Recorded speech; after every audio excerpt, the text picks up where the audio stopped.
Ya, Assalamualaikum warahmatullahi wabarakatuh. Selamat siang saudara, senang sekali saya Hazir Akbar kembali menjumpai Anda di program Dialog Kabar Jambi untuk edisi 1 Mei 2024. Semoga saudara selalu dalam keadaan sehat, kemudian juga semoga tetap menjalani aktivitasnya dengan hati-hati karena memang sekarang perubahan cuaca sedang tidak menentu sehingga memang harus banyak istilahnya istirahat kemudian juga memperhatikan kondisi. Dan saya senang sekali pada hari ini pada 1 Mei 2024 ya, pada umumnya memang 1 Mei ini diperingati sebagai Hari Buruh Internasional, dan membahas tentang buruh ini memang sebuah konsep yang cukup luas dan istilahnya holistik seperti itu. Tidak hanya kita membahas dengan perspektif SDM-nya saja, tetapi memang bagaimana unsur-unsur lainnya juga sebagai fokus untuk peningkatan kesejahteraan buruh ini sendiri. Dan untuk membahas tema kita pada hari ini masih terkait dengan peningkatan kesejahteraan buruh atau pekerja dengan peringatan Hari Buruh yang sedang dirayakan oleh seluruh dunia pada hari ini. Dan untuk membahas tema kita pada hari ini, kita sudah ada dua narasumber kita, yang satu melalui via Zoom dan satu ada di studio pada hari ini. Ini saya senang dan bersemangat sekali untuk bertemu yang pertama. Kita akan sapa terlebih dahulu. Ini ada Bang Sergius Bosco-Nitung, SHMH selaku pakar hukum ketenagakerjaan. Selamat siang, Bang. Siang, Bang. Ya, ini saya panggilnya Bang Sergius atau yang biasa dipanggil Sergi boleh. Bang Sergi ya. Baik, Bang Sergi, nanti kita akan ngobrol terkait dengan bagaimana sebenarnya melihat Hari Buruh ini, apakah memang sebagai bentuk untuk mensejahterakan buruh atau memang hanya seremonial saja. Nah, nanti kita akan ulik bersama dengan Bang Sergi di sini. Dan kita juga akan menyapa narasumber kita yang kedua, ini ada di via daring atau melalui via online ya. Ada Bapak Muhammad Eriton MH CLA selaku akademisi. Halo, selamat siang Pak Eriton. Selamat siang, Pak. Selamat siang. Terdengar suara saya? Terdengar dengan jelas. Wah, ini saya panggilnya Bang Eriton juga nih ya. Saya panggil Bang Eriton ya. Bang Eriton, apa kabar, Bang? Alhamdulillah baik. Alhamdulillah baik. Kondisi di sana bagaimana cuaca, Bang? Iya. Kondisi Jambi sepertinya hujan siang ini. Sedang hujan ya saat ini. Ya, Bang Eriton, nanti kita akan berbincang juga membahas tentang bagaimana sebenarnya memaknai Hari Buruh ini ya, Bang Eriton ya. Oh, baik. Ya, baik. Tentu saja. Ya. Baik. Dan untuk saudara serta pemirsa yang ingin bergabung bersama kami dan langsung berbincang dengan narasumber kita pada hari ini, ataupun juga ingin langsung berdiskusi tentang poin-poin yang terkait dengan peningkatan kesejahteraan buruh, langsung saja di 0741 66385 atau di 0811 743 3133. Kita ke Bang Sergi dulu. Bang, kalau membahas tentang Hari Buruh, memang sebenarnya memaknai Hari Buruh ini seperti apa, Bang Sergi? Ya, sebenarnya tentang peringatan Hari Buruh ini lebih dikenal dengan May Day. Iya. Ya, May Day ini tentang sebuah hari peringatan lah, memperingati tentang untuk meningkatkan kesejahteraan buruh. Karena khususnya di Republik kita ini, buruh sangat berperan aktif untuk meningkatkan produktivitas ataupun peningkatan untuk kesejahteraan produksi tersendiri. Contohnya sampai saat ini juga ada dari Partai Buruh. Partai Buruh juga ada. Khususnya apa? Untuk mewakilkan aspirasi dari buruh itu sendiri untuk ke pemerintahan pusat. Seperti itu. Baik, berarti buruh ini sendiri memiliki apa istilahnya ya, tempat tersendiri nih di dalam lingkup pemerintahan, kemudian di negara kita dan juga di hati masyarakat seperti itu, supaya memang ada istilah kesejahteraan yang ingin ditingkatkan. Nah, kalau misalnya melihat tentang situasi saat ini, Bang, selaku pakar hukum ketenagakerjaan, Bang melihat bagaimana kesejahteraan buruh kita saat ini, Bang? Kalau menurut sudut pandang kita tentang kesejahteraan buruh saat ini, terlebih dengan disahkannya Undang-Undang Cipta Kerja. Sejak disahkannya undang-undang tersebut, timbul beberapa polemik karena di satu sisi para buruh merasa dirugikan dengan adanya undang-undang yang terbaru. Contohnya tentang perjanjian kerja waktu tidak tertentu, yang dulunya hanya bisa berpanjang 2 tahun dan berpanjang 1 tahun. Dan dengan adanya undang-undang Cipta Kerja ini menjadi 5 tahun. Jadi dari tentang kontrak kerja tersebut, buruh merasa dirugikan karena setelah dikontrak para buruh mungkin mengharapkan untuk menjadi karyawan tetap, tapi dengan adanya undang-undang terbaru ini mungkin akan dikategorikan menjadi pekerja seumur hidup seperti itu. Terkait lagi juga dengan pesangon ataupun karyawan yang di PHK. Mungkin banyak sekali rekan-rekan kita pekerja dari buruh itu yang merasa sangat dirugikan seperti itu, Mas. Baik, berarti ini di awal kita sudah mulai menyoroti beberapa fokus ya. Salah satunya Undang-Undang Cipta Kerja ini yang masih menjadi polemik ternyata hingga hari ini. Tapi nanti kita akan langsung lanjut lagi ya Bang Sergi. Saya coba untuk langsung berdiskusi dengan Bang Eriton. Bang Eriton, bagaimana sebenarnya Bang Eriton ini melihat situasi buruh saat ini di Indonesia dan apakah memang buruh ini sudah mendapatkan apa istilahnya ya, penghargaan, kemudian juga istilahnya pemberian yang layak untuk mensejahterakan buruh, Bang? Baik, terima kasih, Wong. Berbicara tentang kesejahteraan buruh itu ya merupakan sesuatu yang terus diperjuangkan oleh buruh dan juga bukan hanya buruh saja, sebetulnya itu adalah tugas kita bersama. Berkenaan dengan kesejahteraan buruh pada saat ini, ya kita berbicara tentu saja tidak lepas karena kebetulan saya dari Tata Negara berbicara dengan peraturan perundang-undangan berkenaan Hari Buruh ini, termasuk selain Undang-Undang Cipta Kerja yang bermasalah, beberapa peraturan pemerintah yang dianggap juga masih belum berpihak kepada buruh itu juga menjadi masalah. Nah, kemudian juga ada satu hal yang kini menjadi menarik di persepsi publik ya. Di persepsi publik itu berdasarkan analisis data yang terbaru menyatakan bahwa mayoritas pengguna yang dalam arti ini pengguna media sosial menyatakan bahwa buruh masih berada di posisi yang subordinat dan belum mencapai kesejahteraan yang diharapkan. Nah, itu menjadi sebuah kenyataan dan realita ya, meskipun itu dilakukan survei secara maya, namun ini betul-betul di lapangan pun terbukti dengan banyaknya dan maraknya aksi-aksi buruh. Jadi masih kesejahteraan yang diharapkan itu belum didapatkan. Kemudian respon publik terhadap Undang-Undang Cipta Kerja yang cenderung negatif ya, dibandingkan positifnya seperti kita ketahui bersama, itu tentu saja agak menjadi sebuah pertanyaan besar begitu. Oke, penciptaan Undang-Undang Cipta Kerja melalui metode Omnibus Law itu dilaksanakan atau dibentuk ketika masa COVID. Nah, masa COVID kan sudah selesai. Kalau begitu tidak ada alasan lagi untuk membahas kembali, bukan hanya mengubah sebagian. Ya, bisa saja mengganti undang-undang ini jauh lebih baik lagi ke depannya. Masih ada waktu panjang. Baik. Ya, Bang Eriton. Berarti hingga saat ini pun memang kalau Bang Eriton menilai situasi yang ada di lapangan bahwa segmented keinginan para buruh ini belum terpenuhi, seperti itu, Bang? Iya. Secara umumnya demikian ya. Tentu saja berbicara dengan hak buruh itu bisa berbicara tentang upah yang layak ya. Oke, upah yang layak itu tentu saja berbicara dengan jasa yang adil dan layak juga. Nah, upah yang wajar adalah upah yang cukup untuk memenuhi kebutuhan dari hidup pekerja beserta keluarganya sesuai dengan kehidupan dan kemampuan juga perusahaan. Jadi harus balance juga antara kemampuan pengusaha dan juga kebutuhan. Makanya ada salah satu, kalau tidak salah, tuntutan buruh itu mengenai perbedaan upah minimum itu ya. Itu secara umum sih memang wajar ya.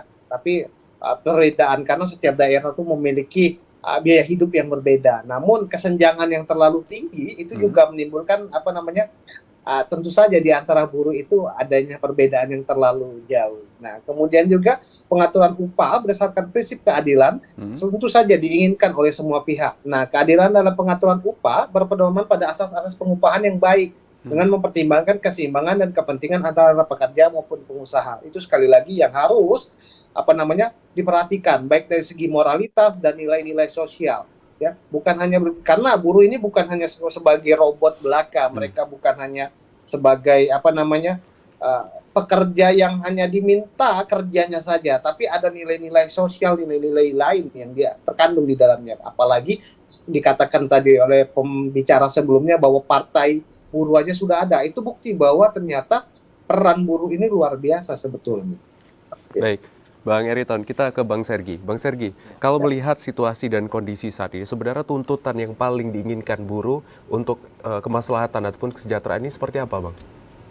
Ya, untuk kesejahteraan buruh itu sendiri terlebih tentang pengupahan, seperti yang dikatakan oleh abang kita tadi tentang pengupahan, di mana tentang pengupahan itu tersendiri terjadi perbedaan dari Undang-Undang Cipta Kerja menjadi Undang-Undang Ketenagakerjaan menjadi Undang-Undang Cipta Kerja itu sendiri, di mana terjadi sedikit perbedaan, yang mana dulu di dalam Undang-Undang Ketenagakerjaan untuk meningkatkan upah itu ada namanya Dewan Pengupahan, dan di Undang-Undang Cipta Kerja yang terbaru ini Dewan Pengupahan dari kabupaten kota itu dihilangkan gitu.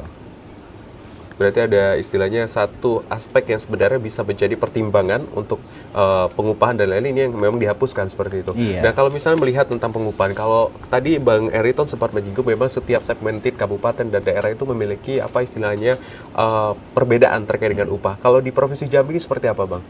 Nah, kalau tentang Provinsi Jambi ini sebenarnya tentang upah minimum provinsi itu sebenarnya sebagai ambang batas, di mana sebelum terjadi peningkatan upah setiap tahunnya, dari Dewan Pengupahan itu sudah mengukur ataupun menilai untuk khalayak hidup layak buruh itu berapa sebenarnya. Makanya setiap tahun itu walaupun tidak besar, tapi ada kenaikan peningkatan sedikitnya gitu.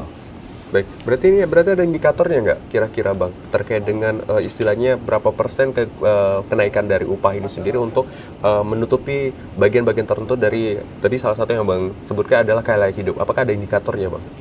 Ya, tentang indikator ataupun tolak ukur tentang pengupahan itu sendiri diukur dari nilai harga pasaran lah, pasar untuk kehidupan sehari-hari, contohnya untuk bahan pangan, untuk sandang, kehidupan sehari-hari buruh tersebut ataupun masyarakat pada umumnya.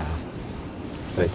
Berarti memang indikator yang paling dominan untuk melihat bahwa apakah buruh ini sudah sejahtera ada 3 aspek tadi, sandang, pangan, dan papan juga salah satunya ya, Bang. Apakah ada indikator lain nggak, Bang, kira-kira yang memang menjadi aspek penilaian untuk bahwa buruh ini sudah mulai masuk dalam taraf yang hidupnya sejahtera seperti itu, tidak hanya buruh atau pekerja pada umumnya, Bang? Nah, makanya terkait tentang itu tersendiri, buruh yang bekerja di sebuah perusahaan, mereka mungkin cenderung berbeda dari manajemen perusahaan satu dengan satunya, ya kan? Nah, contohnya dari salah satu perusahaan, mereka memberikan upah kepada buruh itu bisa melihat ataupun menilai dari produktivitas, bisa struktur dari upah harian, borongan ataupun bulanan.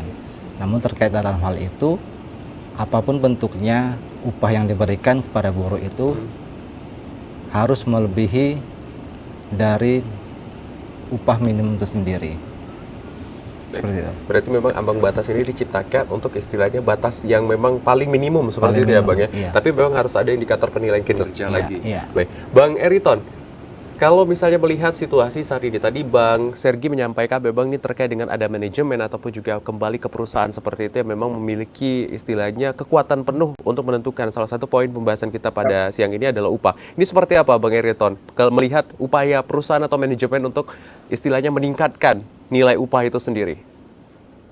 Baik, sebetulnya kalau untuk upah, pengaturan mengenai upah minimum itu sudah ada aturan tersendiri, Mas. Nah, tapi kalau saya memandangnya untuk berbicara mengenai kesejahteraan buruh itu bukan hanya di upah saja, malah. Kalau boleh izin berpendapat, karena perlindungan tenaga kerja itu melindungi hak-hak dasar dari pekerja ataupun buruh, kemudian kesamaan kesempatan, kemudian perlakuan tanpa diskriminasi untuk mencapai kesejahteraan buruh itu sendiri.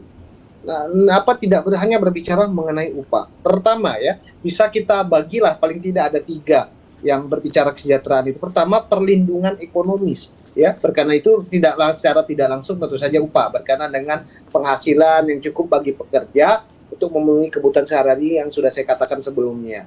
Kemudian ada juga perlindungan sosial, ya, melibatkan usaha kemasyarakatan untuk memastikan pekerja itu dapat mengenyam dan mengembangkan kehidupan sebagai manusia secara umum, ya, termasuk dalam kesehatan kerjanya, perlindungan sosial. Kemudian yang terakhir adanya perlindungan teknis, ya. Itu apa maksudnya? Kita harus juga fokus ya pada pekerja yang dalam hal pekerjaannya yang berisiko tinggi. Nah, itu kan bisa saja terjadi kecelakaan pekerja, ya, alat kerja ataupun alat bahan baku yang diolah itu bisa menyebabkan permasalahan. Nah, justru itu saya rasa yang harus dituntaskan juga semuanya.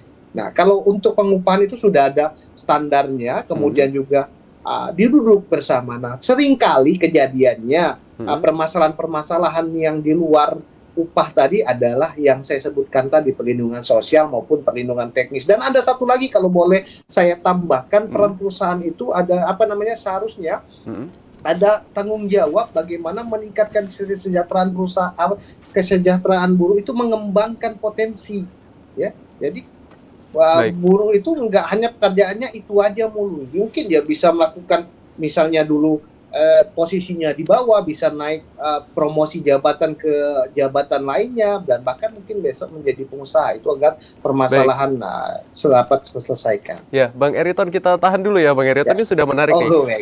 Ya, karena sudah mulai menunjuk atau spesifik nih, tidak hanya terkait dengan kesejahteraan buruh ini terkait dengan upah, tetapi memang ada elemen lain. Ini tadi menarik yang terakhir, bagaimana nih buruh ini bisa mengembangkan potensi ataupun juga istilahnya bakat dan minatnya lebih jauh dan bisa meningkatkan jenjang karirnya. Tapi kita akan tahan, usai jeda kami masih akan kembali tetap di Dialog Ruang Publik.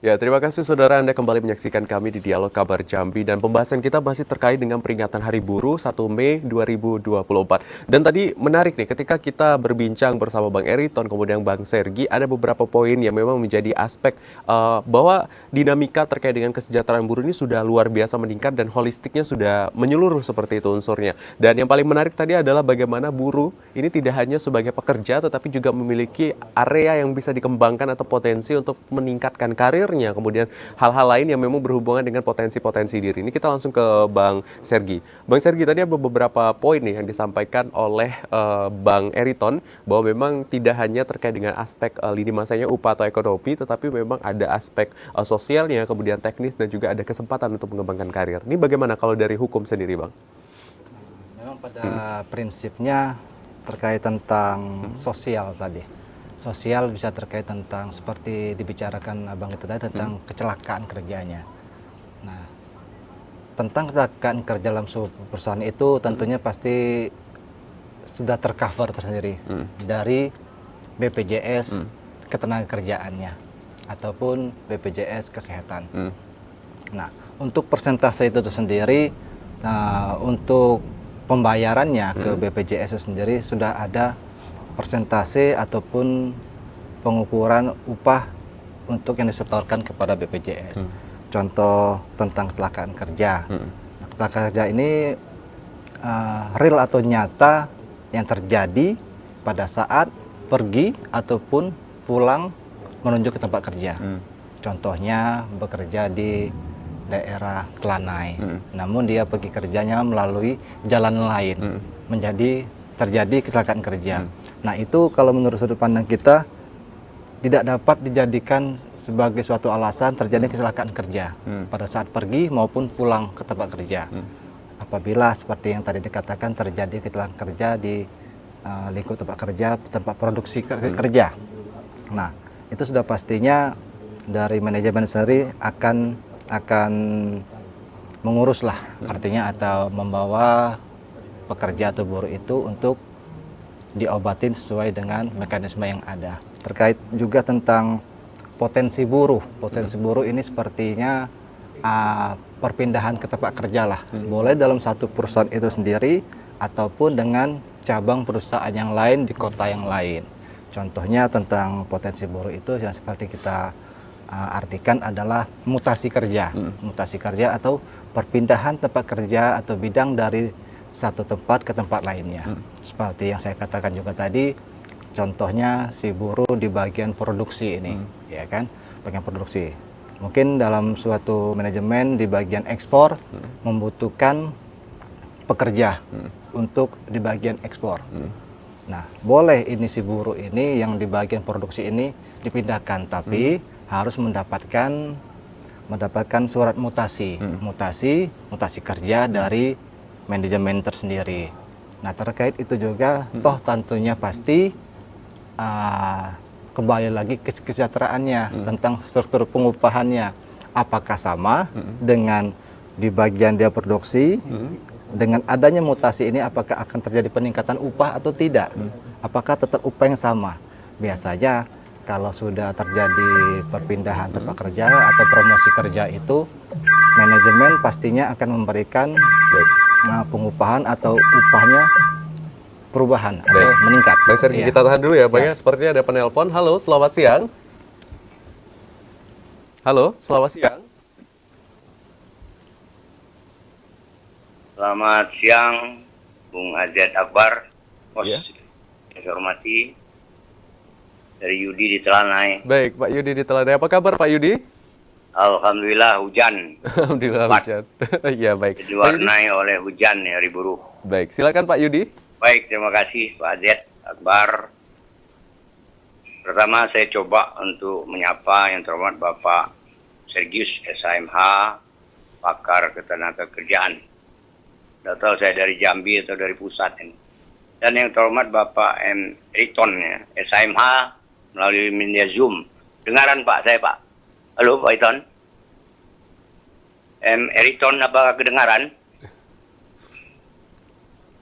Terdengar, Pak? Baik, saya lanjutkan. Saya terpaksa, semua masyarakat terpaksa harus mengucapkan selamat Hari Buruh. Jadi International Labour Organization, ini Hari Buruh sedunia, ini bukan Indonesia saja. Ya selamat, 1 Mei ditetapkan di Indonesia. Ya kalau kita lihat dari bulan ke bulan, tahun ke tahun, ya setiap memperingati Hari Buruh ini ya sangat memprihatinkan. Tidak ada kebahagiaan di buruh, ya itu kenyataannya. Karena tidak pernah pemerintah berpihak. Naikkan gajinya itu tanggung-tanggung. Jadi buruh ini tolok ukur menurut saya, apa yang saya lihat, saya rasa, saya dengar. Buruh ini merupakan tolok ukur majunya suatu negara atau daerah. Itu ingat. Pemerintah harus ingat. Kalau orang miskin, buruh miskin, tidak akan bisa dinyatakan maju pembangunannya. Makanya pemerintah tidak pernah ingat. Jadi justru menyiksa buruh. Ya sebenarnya buruh ini tidak banyak tuntutannya. Dia maunya tuntutannya hidup layak. Ya kan, ada rumah, upah cukup, bukan banyak, cukup. Tidak untuk hidup mewah. Jadi untuk makan saja dia, sekolah anaknya. Jadi tidak banyak tuntutan, kok pemerintah bisa memenuhi. Ini bingung kita tiap tahun. Kenaikan upah buruh ini kenyataannya setiap tahun itu tidak pernah terkejar dengan harga barang. Jadi percuma dinaikkan, harga barang naik. Terasa sekali kalau orang kaya tidak terasa, buruh yang terasa. Nah saya takut ancaman global ya, kalau pemerintah tidak turun, tidak hadir, buruh ini bisa turun kelas. Jangan main-main. Bisa turun kelas menjadi miskin ekstrim menghadapi hidup yang susah. Ini kenyataan yang saya lihat, saya dengar, dan saya rasakan. Tidak perlu diteliti. Apa yang perlu diteliti? Pakar ketenagakerjaan itu yang terjadi. Nah, THR aja di Provinsi Jambi ada 6 perusahaan. Dia main-main, yang sampai hari ini belum dibayar. Baik. Kenyataan ini. Jadi apa sebenarnya pemerintah ini maunya apa? Harusnya perusahaan itu kan modusnya macam-macam. Jatpronya belum dapat lah, uang tidak ada lah. Baik, terima Makanya kasih. saya minta Pak pemerintah Yudi. provinsi, kota, kabupaten ini tegas. Ini shock terapi bagi perusahaan-perusahaan itu. Baik. Kalau tidak diulangi lagi tahun 2025, Baik. enak saja. Baik, Pak Yudi. Sudah Terima kasih banyak, Pak upahnya Yudi. minim, THR tidak dibayar, mau jadi apa negara ini? Jadi saya rasa itu saja. Baik. Tracingnya ya jangan ditambah lagi orang miskin ekstrim Baik, di Indonesia, khususnya di Provinsi Jambi, kota dan kabupaten kota. Terima kasih, mohon maaf. Baik, Pak Yudi. Saya rasa demikian, itulah harapan saya, mudah-mudahan buruh ini menjadi sejahtera. Terima kasih, wabillahi taufiq wal hidayah. Wassalamualaikum warahmatullahi wabarakatuh. Waalaikumsalam warahmatullahi wabarakatuh. Terima kasih banyak Pak Yudi di Telanai menyoroti beberapa aspek ini. Memang menjadi perhatian bersama bahwa memang peringatan Hari Buruh ini tidak hanya sebagai seremonial momentum, tetapi memang bisa meningkatkan memang aspek kesejahteraannya tadi. Nah, ketika membahas tadi beberapa poin yang memang disampaikan oleh Pak Yudi, ini menarik nih kalau misalnya dibahas, ada tanggapan Bang Sergi yang ingin disampaikan? Ya, kalau terkait tentang tunjangan hari raya THR, itu merupakan hak tersendiri daripada pekerja untuk mendapatkannya, dan kewajiban dari perusahaan itu harus juga memberikan atau akan melakukan pembayaran kepada buruh tersebut minimal 2 minggu sebelum hari raya dilaksanakan. Karena untuk apa? Karena masyarakat ataupun buruh itu sendiri membutuhkan untuk persiapan hari raya, ya kan? Nah, apabila pesangon ataupun THR tidak diberikan atau buruh tidak mendapatkan, di tingkat kabupaten ataupun kota dan provinsi itu ada dinas ketenagakerjaan yang dapat menjembatani ataupun mewakilkan tersendiri dari buruh tersebut. Nah, mungkin dari dinas-dinas di kabupaten kota atau provinsi dapat menghubungi atau mendatangi sebuah instansi perusahaan tersebut, mempertanyakan mengapa hak dari buruh tidak diberikan. Alasannya apa dari perusahaan itu sendiri? Apakah perusahaan pilot ataukah ada sesuatu hal yang terjadi di dalam suatu perusahaan itu sendiri? Seperti itu. Baik, berarti harus bisa memediasi seperti Iya. itu ya. Dan ini juga terkait dengan nanti penegakan hukum bagaimana Bang, kalau melihat apakah memang perusahaan tersebut ketika sudah diberikan mediasi beberapa kali dan tidak menuruti aturan yang ditetapkan, apakah itu ada penegakan hukum yang bisa dilakukan, Bang? Ya, khususnya untuk penegakan hukum di sebuah perusahaan itu terkait dalam perizinan itu sendiri. Mungkin dari dinas, kabupaten kota dapat memberikan teguran ataupun peringatan kepada perusahaan tersendiri.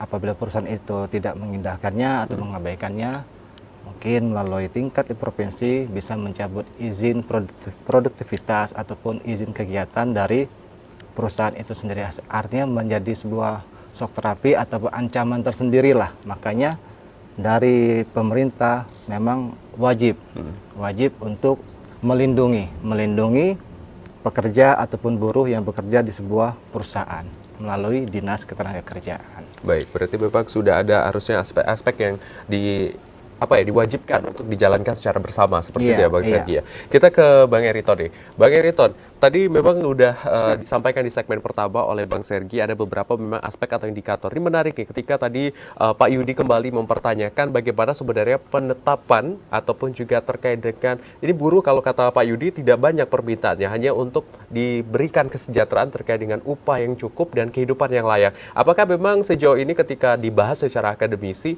peningkatan tarif ataupun juga kenaikan harga ini tidak berbanding lurus gitu Bang dengan upah yang harusnya diberikan Bang, atau seperti apa?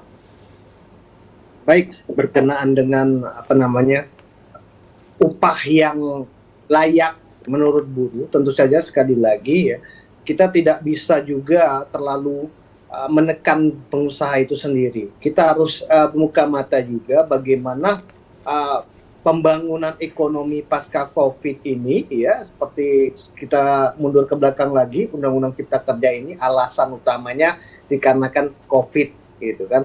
Nah, tentu saja kita harus melihat juga kemampuan dari perusahaan. Nah, juga pemerintah juga sekali lagi tidak menutup mata dan artian lebih sensitif lagi, lebih giat lagi mengkaji bagaimana ternyata misalnya di tahun 2024 ini ternyata perusahaan tersebut sudah bekerja secara normal, pendapatannya sudah kembali normal, tentu saja tidak ada alasan lagi untuk menaikkan upah buruh itu. Jangan pula ada main di belakang atau hal-hal yang lain, itu yang tentu saja merugikan buruh itu sendiri. Nah, boleh menjawab sedikit berkenaan dengan pertanyaan tadi yang dari Telanai. Tentu saja sudah ada peraturannya, peraturan pemerintah 36 tahun 2021, kemudian peraturan Menteri Tenaga Kerja nomor 6 tahun 2016 mengenai sanksi kalau tidak pemberian THR, ada denda 5%, kemudian juga pengusaha itu sendiri bisa diberikan teguran, ya, baik itu tertulis ataupun juga pembatasan kredit usaha, pemberhentian sementara usahanya ataupun ada sanksi-sanksi lainnya. Mungkin itu. Baik, berarti memang sudah ditetapkan aturan dan undang-undang yang memang sesuai dengan ketentuan seharusnya seperti apa perusahaan ini harus menjamin kesejahteraan para buruh melalui salah satunya tadi tunjangan hari raya ya, Bang Eriton ya. Betul. Ya, baik Bang Eriton Kalau tadi. ya, Silakan Bang boleh Eriton. saya baik. Iya. Jadi ada juga sih salah satu beberapa isu sebetulnya di Mei di 2024 ini ya, selain yang saya sebutkan tadi, salah satunya adalah tentang kesejahteraan perempuan juga, ya. Karena ini Hari Buruh ya, tidak ada salahnya juga kita untuk memunculkan ini apa sih keinginan dan kebutuhan dari buruh. Nah, tentu saja buruh itu menekankan pentingnya pengaturan jam kerja yang berpihak juga kepada mereka. Sekali lagi mereka itu bukan robot, ya. Kemudian juga pengaturan cuti apalagi berkenaan dengan perempuan, cuti haid, melahirkan juga harus diperhatikan. Apalagi ada sempat wacana begitu kan, cuti juga untuk suami dari yang melahirkan ya. Kemudian juga ada satu isu lagi yang terus berulang biasanya setiap tahun yakni mengenai tenaga kerja asing ya. Wah, buruh juga mendesak para pemerintah itu mengatur ketat soal tenaga kerja asing di Indonesia. Ya, meskipun secara nyata memang kita masih membutuhkan tenaga asing itu. Baik. Baik Bang Eriton. Terima kasih Bang Eriton, tadi beberapa poin yang memang menjadi sorotan pada peringatan Hari Buruh tahun ini ya, tidak hanya terkait dengan kesejahteraan buruh tetapi juga peningkatan taraf hidup buruh yang istilahnya gendernya perempuan, kemudian juga hal-hal lainnya. Nih Bang Sergi, kita tahan dulu ya Bang Sergi dan juga Bang Eriton ya, karena kita akan jeda terlebih dahulu. Saya jeda, kami masakan kembali tetap di Dialog Kabar Jambi.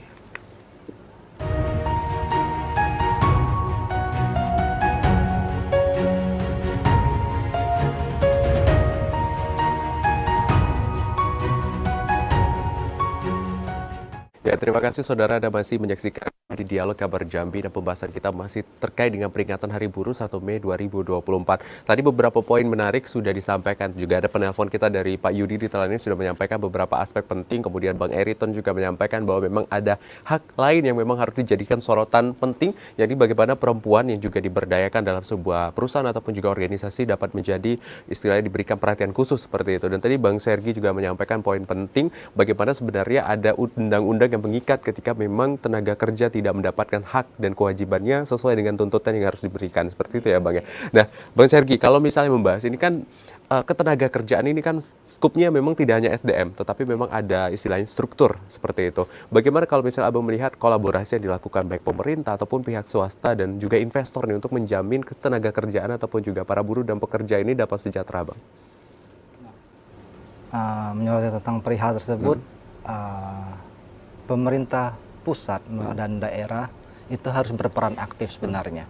Harus berperan aktif di sebuah perusahaan itu, tentunya pasti sudah mempunyai serikat buruh, keterwakilan dari buruh. Dan pastinya juga suatu perusahaan dan buruh itu pasti mempunyai perjanjian kerja lah. Biasanya kalau di perusahaan itu disebut dengan perjanjian kerja bersama ataupun peraturan perusahaan. Nah, di dalam sebuah perjanjian kerja bersama yang mengikat antara manajemen dengan serikat buruh, tentunya ada beberapa poin ataupun pasal yang disepakatin ini terkait tentang jam kerja, sanksi, mutasi, pengupahan, dan lain dan sebagainya. Nah, dalam hal ini juga perjanjian kerja bersama itu juga kan harus didaftarkan atau disahkan melalui Dinas Ketenagakerjaan. Nah, dalam hal ini perlu kita tegaskan bahwa campur tangan pemerintah pusat, provinsi maupun kabupaten kota harus berperan aktif. Artinya harus berperan aktif ya, melakukan komunikasi atau pendekatan tersendiri dengan perusahaan dan serikat yang ada di sebuah perusahaan. Apa yang menjadi pokok permasalahannya dari sebuah perusahaan dan pekerja ataupun buruh sendiri, apakah menyimpang dari perjanjian kerja bersama atau tidak. Mungkin dari Dinas Ketenagakerjaan sendiri dapat memberikan arahan ataupun dapat memberikan masukan untuk perpanjangan perjanjian kerja bersama itu untuk periode yang akan datang menjadi yang lebih baik, yang dapat mensejahterakan pekerja ataupun buruh itu. Seperti itu kira-kira. Baik, ini tadi menarik nih ketika Bang Sergi menyatakan serikat kerja.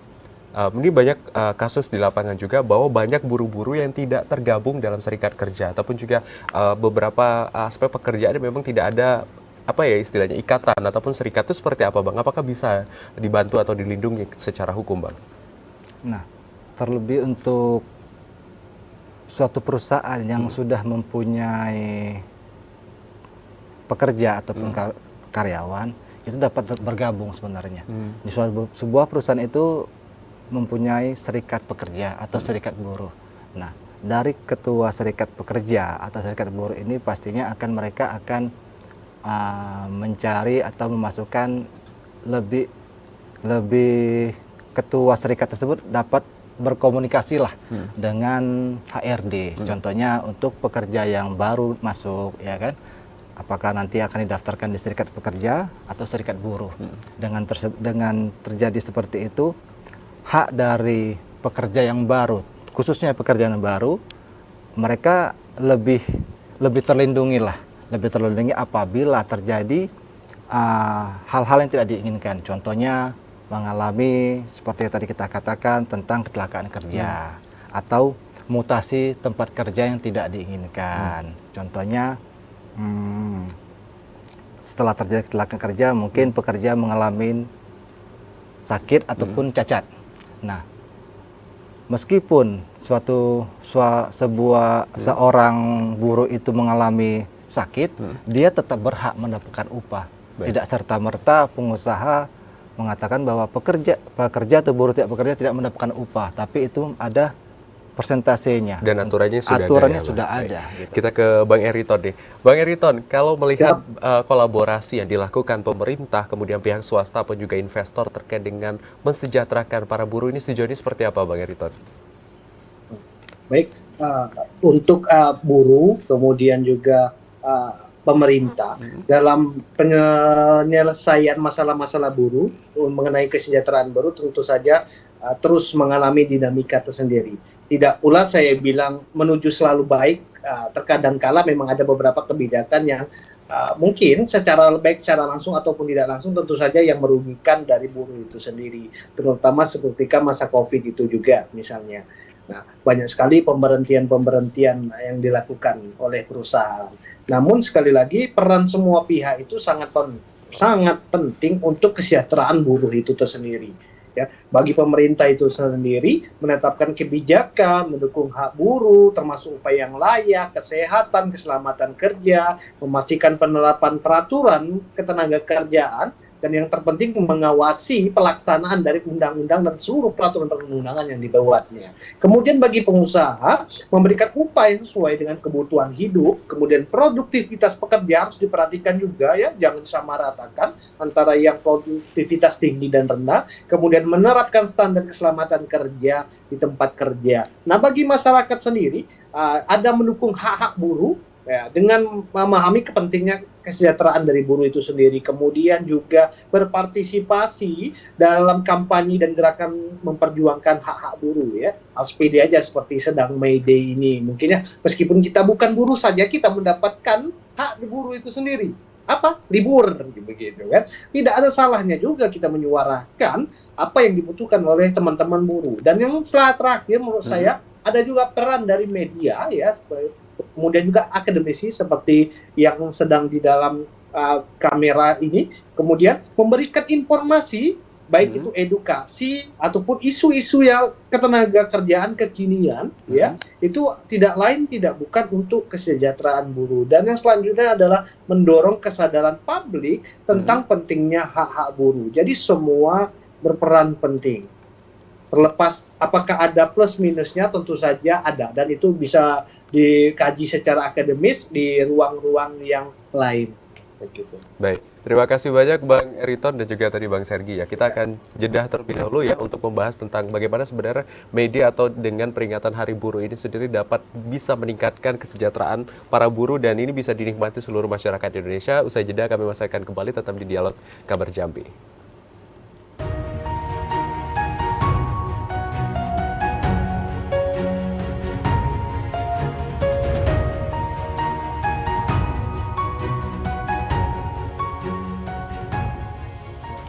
Ya, terima kasih Anda masih menyaksikan Dialog Kabar Jambi untuk edisi 1 Mei 2024 dan tidak terasa nih ternyata pembahasan kita terkait dengan peringatan Hari Buruh ini sudah berada di ujung segmen atau segmen terakhir dan kita akan mendengarkan pernyataan ataupun juga mungkin rekomendasi yang dikeluarkan oleh narasumber kita pada hari ini terkait dengan peringatan Hari Buruh Internasional pada hari ini. Mungkin dari Bang Sergi, apa yang ingin disampaikan Bang Sergi kepada pemirsa, penonton ataupun juga para tenaga kerja yang sedang menyaksikan saat ini? Ya, baik, terima kasih.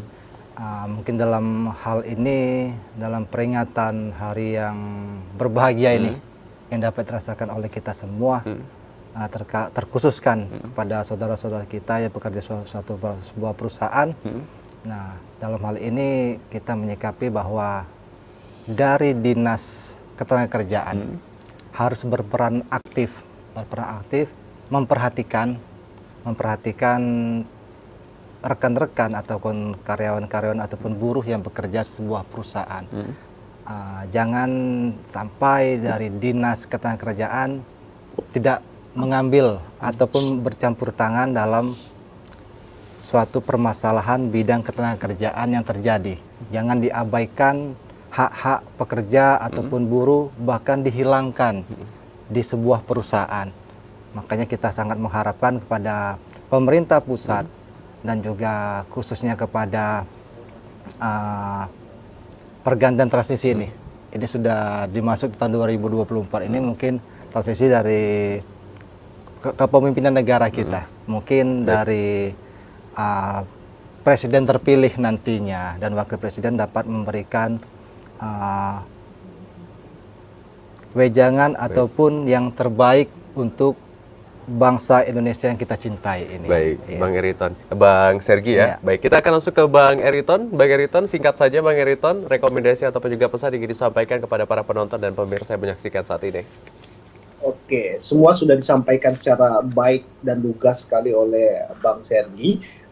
Pada poin pentingnya, karena saya diberikan waktu yang singkat, saya ingin menyampaikan saya sebagai seorang dosen, ya kebetulan saya di bidang tata negara, tentu saja tidak lepas berbicara tentang hak-hak kesejahteraan rakyat, karena tentu saja di hukum tata negara kesejahteraan sosial, ekonomi dan sebagainya itu adalah hak dasar yang diatur oleh konstitusi.